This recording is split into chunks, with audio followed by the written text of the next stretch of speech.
We're going to move on now to finding land. I'm just going to bring my notes here, my cheat sheet, which I didn't have yesterday.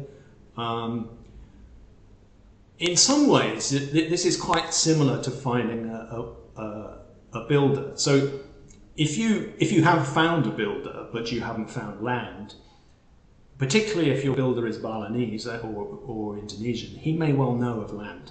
He or she may well know of land nearby or in other areas, or they will have some extended family who own something on the other side of Bali, and are you interested in that? Failing that, if you haven't got a builder, you still have many options.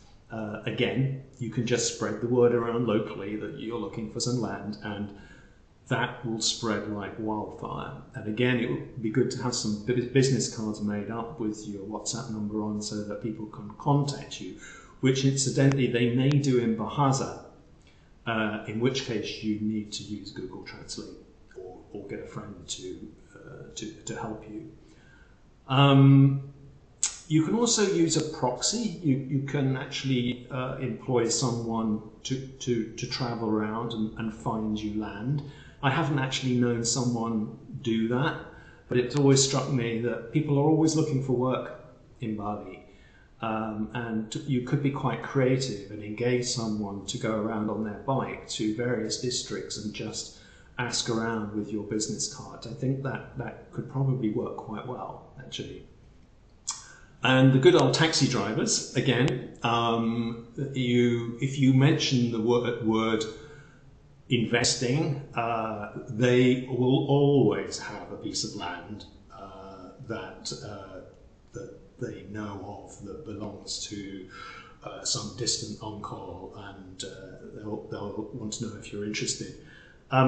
This can work well, but I would just mention in passing that of course they want to help you. People are kind here, but there will be money involved too.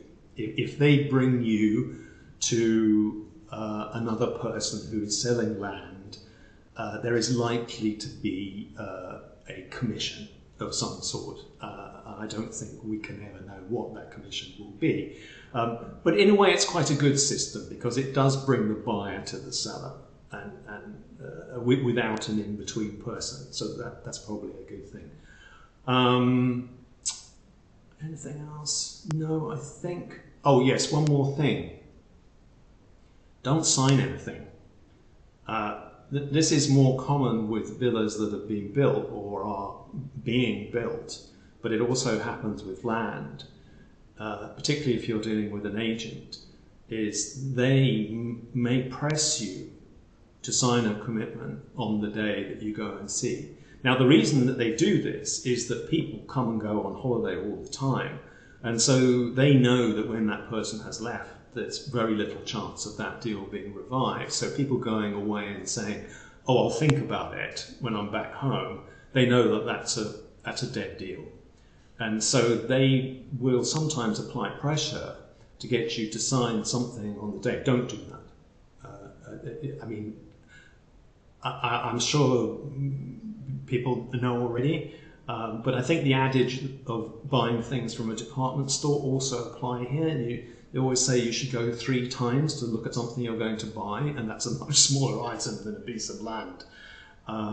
You need to do all sorts of due diligence. And if someone is pressing you, that might suggest that there's something wrong with the land which would come to light in due process. And so they don't want the sale to wait until after that. Okay, thank you. So tomorrow, what are we going to talk about? I think actually what I'm going to do is I'm going to tell you about a piece of land that I didn't buy and the reasons I didn't buy it. And I've got a little floor plan. And really the point of it is to illustrate the number of factors that you need to bring into purchase of land. We already mentioned a couple like water and access, and I'll mention those again in more detail. But there are also other things which I'll use this plan and to tell you why I didn't buy a particular piece of land. Okay, see you tomorrow.